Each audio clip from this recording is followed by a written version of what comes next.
Amici bellini, buon martedì! Qualcuno della vecchia guardia si ricorda che io aprivo quasi tutti i video, tutti i giorni, dicendo buon martedì.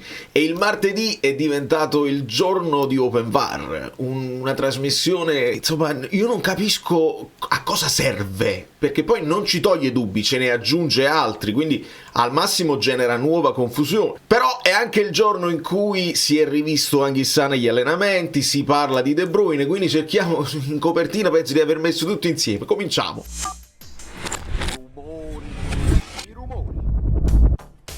Ci ho messo un po' a fare questo video, sono pronto con lo scavetto perché è complicato riassumere un video, lo spezzone di OpenVAR. Io ringrazio sempre gli amici bellini nel gruppo Telegram che mi danno modo, perché altrimenti io all'estero non lo posso vedere, quindi i tifosi all'estero sono fregati, non ha importanza la geolocalizzazione. 9 minuti più o meno per quanto riguarda Atalanta-Napoli, poi ci sarebbe da parlare anche di Milan-Parma. Vi rimando all'altro canale Calcio Fluido, dove parleremo sicuramente di quello che farà l'Inter stasera e magari facciamo un recap anche di quella che è stata la giornata di campionato tutta, perché io ho fatto i miei pronostici, mi devo prendere le mie responsabilità. Vi ricordate che ieri abbiamo parlato di questo, del bias cognitivo, del confirmation bias? Questo proprio avviene in maniera tremenda per quanto riguarda queste due partite nello specifico, perché la tendenza a favorire informazioni che confermano le proprie credenze preesistenti ignorando quelle contrarie è proprio quello che succede nel rigore Højlund-Ien, che non succede nel contatto Ien-Højlund, e poi Milan-Parma è addirittura proprio il VAR che decide, dice no, digli questo, deve fare questo, e quindi non lasciano all'arbitro la libertà di guardare le immagini e decidere se ha visto bene o ha visto male. Quindi c'è un passaggio che dobbiamo vedere insieme. Spostandoci di qua, non vi ricorda Benny Hill? Lui mi ricorda assai Benny Hill, ma questo è un altro paio di mani. Si parte da qui, l'arbitro fischia il rigore e il VAR dice, tra sé e sé, dice ma perché rigore? Quindi loro già sono convinti che non ci sia rigore e partono da qui. Non dovrebbe essere verde, però, aspetta. Questa è la prima cosa, questa è la seconda cosa e questa è la terza cosa. Allora, si parte da qui. Quindi loro faranno in modo di... Però, vi devo dire la verità, erano anche disposti a far vedere più immagini a Chiffi. E Chiffi che dice no, ho visto, vabbè, non mi basta, non c'è bisogno di altro. Guardando un solo replay, che era poi quello della sua stessa visuale. Mentre in quest'altra visuale, dove si sente che poi l'arbitro dice se è uscita lo fermiamo perché perché gli atalantini, più convinti di un fallo laterale precedente che non del non fallo, e la faccia di Ien è quella che vi ho fatto vedere nel canale Telegram in descrizione, a me non mi avete convinto che Ien è fermo.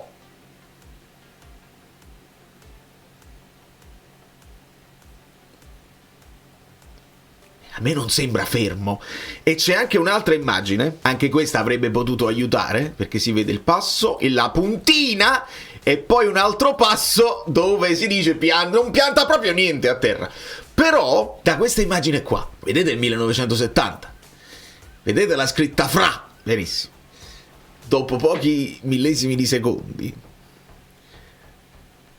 la scritta FRA diventa libera dalla figura di Ien, vuol dire che Ien è andato, tac, tac, ed è andato verso Højlund che lo stava superando a sinistra. Quindi non mi allora, se il VAR dice Højlund cerca il contatto, e manco mi ricordo se lo dice il VAR o se lo dice Benny Hill dopo, Højlund cerca il contatto ed è un falso. Quindi il fatto che alla fine, quando fanno le famose classifiche, dice no, secondo OpenVAR questi sono gli errori che hanno stabilito che sono errori, questo qua lo derubricano come una decisione ottima decisione finale.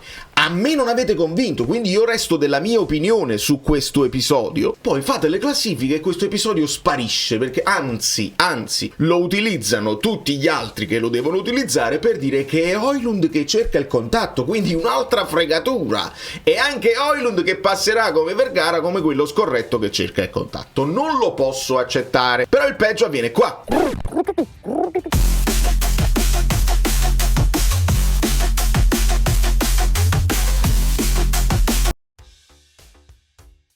Perché Chiffi dice fischio fallo alla fine come un guardalinee, e l'abbiamo già detto ieri e non mi voglio ripetere, quindi già questo è un modo di arbitrare che non si può accettare. Ma poi Ben Hill dice la centralità, noi vogliamo la centralità dell'arbitro di campo. Come la mettiamo nome? E lì la contraddizione è assoluta. Se c'è la centralità dell'arbitro di campo, Chiffi vede il rigore, lo dà e il VAR non può intervenire perché il contatto c'è. Poi esistono dei metri di giudizio. Ci sono degli arbitri che sono più fiscali, che fiscano il minimo contatto, e altri che lasciano correre. A me questo sta anche bene. Abbiamo incontrato un arbitro che decide così, sfortuna o fortuna, dobbiamo accettarlo. Io vi dico di più, io più riguardo questa cosa qua e più mi posso anche convincere che Højlund lo tira un pochino giù. Attenzione, ascoltatemi bene. Se non ci fosse che Ian prima gli dà il body check, gli dà prima la spallata e si continua, dopodiché gli tira un po' la maglietta. Quindi se non ci fosse Ian che gli dà spallata e maglietta, io posso anche accettare che fa tutto Højlund, lo posso anche accettare, e posso anche accettare che fallo. Perché? Perché il mio metodo di giudizio personale ritengo che il primo è rigore, e qua ci può anche stare il fallo se non fosse che che Ian fa lo stesso tipo di giocata a cercare di contrastare. Così come vi dissi in diretta che il fallo di Meret su Vitinha è fallo, non ci possiamo lamentare. Poi rivedo, perché abbiamo la possibilità di rivedere, e vedo che Vitinha si spezza praticamente la caviglia per trascinarsela per andare. Quindi se non ci fosse la spezzata di caviglia, per me quello è rigore. Quindi nella mia mentalità c'è una coerenza nel dire se ci sta questo contatto mi basta poco per chiamare un fallo, perché in velocità tutto quello che fai non ti devo ammazzare per essere un fallo, ci può stare. Quindi Open VAR a me non mi risolve problemi, mi fa semplicemente pensare che sia un'altra arma di distrazione di massa, perché poi vai ad ascoltare i commenti alla partita, perché no, bisogna parlare di campo. Io ho provato a parlare di campo ieri, ascolto cronache ieri, dice il Napoli perde male. E beh, non saprei, non sono convinto, però quello è il mainstream che passa, di conseguenza il Napoli perde male, al di là degli episodi che stavamo 2-0 e secondo me stavamo già giocando anche bene, creando dei presupposti. È chiaro che nel secondo tempo loro fanno entrare della gente fresca che impatta, Samardžić, Scamacca e Bernasconi. Noi facciamo entrare Politano, purtroppo non ha lo stesso impatto. Quindi a me non avete convinto, e Open VAR resta un esercizio secondo me inutile, perché non ci fate sentire quello che dicono, e vabbè, lo vogliamo sentire, però le domande che gli fanno non servono a mettere in discussione come stanno usando il protocollo. Alle volte lo stracciano, non lo sottolineano che il protocollo viene utilizzato in maniera impropria nel primo caso, e poi nel secondo lascia sì, l'ho visto in diretta, sì, tutto a posto. Ma come in diretta tutto a posto? Vedilo bene che già è anomalo che Chiffi non fischia se ha visto il fallo subito. Ma che aspetti? Non puoi aspettare. Quindi non mi avete convinto, mi dispiace, ma non mi avete convinto. E poi le altre potete lasciare un like se siete d'accordo o anche non d'accordo. Qua è questione di coerenza, ci sta uno dei miei abbonati, per lui non è rigore, però non è il fallo di Højlund, quindi almeno nella coerenza generale non potete giudicare nella stessa partita, all'interno di 10 minuti di gioco, due cose simili non uguali in maniera così diversa. Non ha proprio senso. È ancora peggio secondo me quello che succede in Milan-Parma, ma ne parliamo sull'altro canale, perché non possiamo impazzire e parlare solamente di episodi arbitrali. Quello di cui vorrei parlarvi è che si rivede Anghissà in allenamento e sento entusiasmo, sento un friccicore in città. Ci sono poi fasciature molto vistose, il famoso tape che serve per tenere i muscoli in un certo modo, lo vedo bello secco. Non dico che ha perso massa muscolare, ma non ci aspettiamo, insomma. Cioè io mi aspetto, ed è una sensazione mia, che se Anghissà torna abile e arruolabile all'inizio debba essere utilizzato come Lukaku, cioè d'Italia. Sembra quasi che sai, poco. Allora,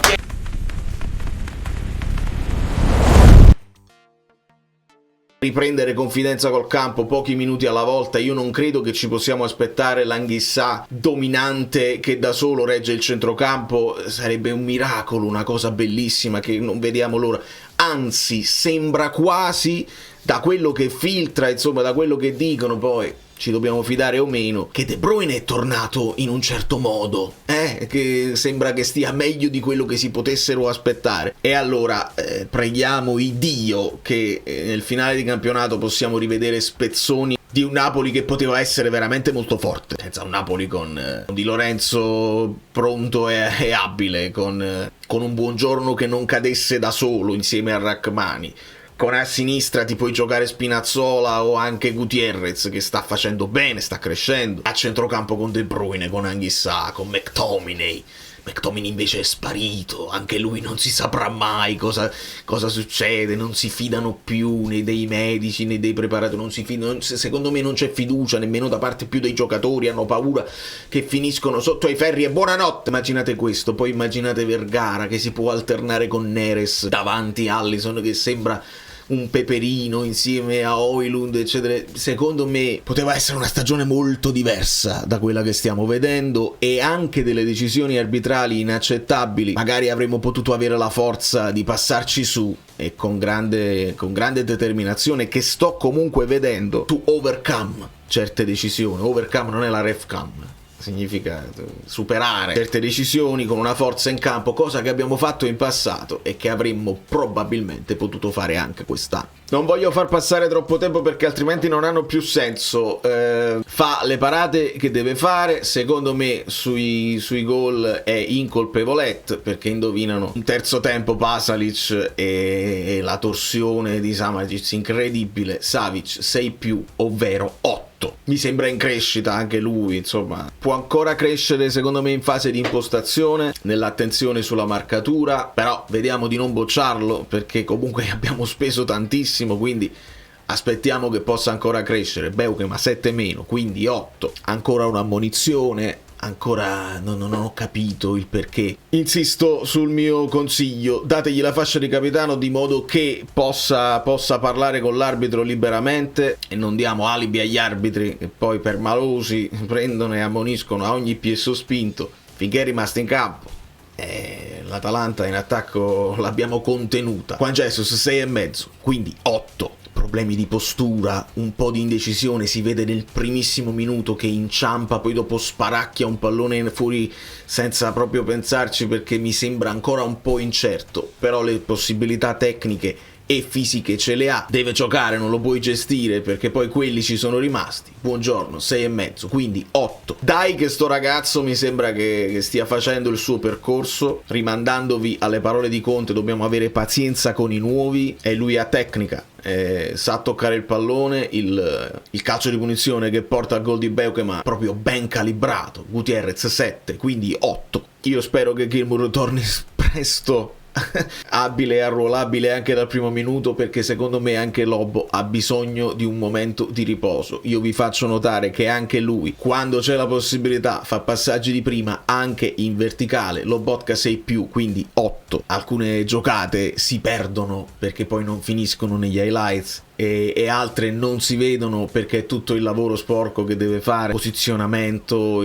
coprire certe linee di passaggio, le cose che gli chiede Conte le fa in tutte le zone del campo. Elmas 6+, quindi 8. Qui il problema è stato il mio bias cognitivo. Ho pensato non gli hanno chiamato l'uomo, ho pensato è rimasto morbido, lento nel girarsi, però il fallo di Zalewski c'era, ci mette comunque l'anima. Mazzocchi 6, quindi 8. Ci stiamo gasando? Ci stiamo alzando dalla sedia? Ha le potenzialità di spaccare difese con la sua velocità, può migliorare nel gioco coi compagni, può migliorare la finalizzazione, ma intravedo cose molto positive in Alisson, perché poi io a volte dico Allison, no, è Alisson Santos, 6,5, quindi 8. Coccoliamocelo, vediamolo crescere con noi, ha un talento cristallino. È andato anche vicino al gol, ne ho parlato poco, ma aveva calibrato un tiro simile a quello di Koopmeiners contro il Galatasaray. A questo ci aggiunge che non molla mai, che ha cuore e polmoni anche per rincorrere gli avversari. Vergara 6,5, quindi 8. Io qua spero veramente, spero con tutto il mio cuore che avremo la possibilità del riscatto, perché sapevamo che in caso di Champions c'è il riscatto, ma ci dovrebbe essere il diritto anche senza la Champions. Non ci pensiamo proprio, il problema è avere i soldi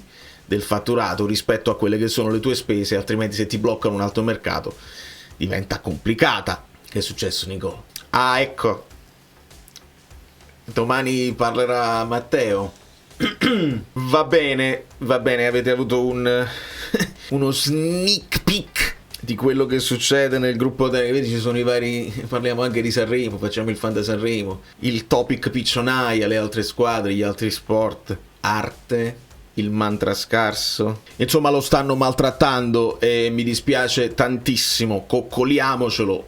Højlund 7+, quindi 8. Che tenerezza, dai, lui ci prova ma non ne ha, mi dispiace tantissimo. Lukaku senza voto, quindi 8. Non entra benissimo, resta l'ultimo che può far rifiatare un pochino i difensori, ma sicuramente anche lui ce la sta mettendo tutta. Olivera 5, quindi 8. Ha visto la mia storia, l'ha visualizzata, quella dove dico Politano, come hai finito? 4,5. Lui ci serve al massimo della forma perché è capace di creare superiorità numerica, di segnare e di fare assist. Speriamo che possa aver riposato e che possa tornare titolare. Spinazzola 6-, quindi 8. Mamma mia Carmen, tra arbitro e VAR, i piccioni 3. Mi era piaciuto di più come era entrato nell'altra partita, qua un po' meno, però è chiamato a essere comprimario in questa squadra, probabilmente non protagonista.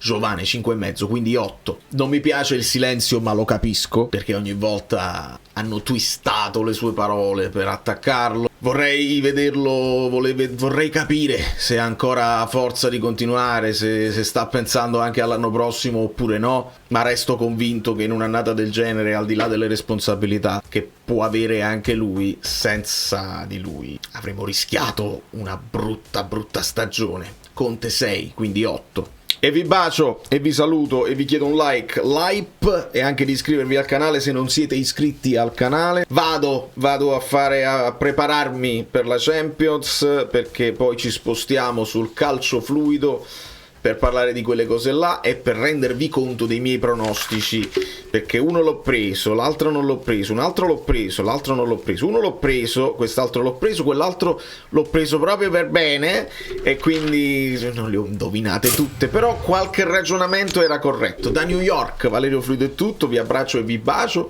a voi.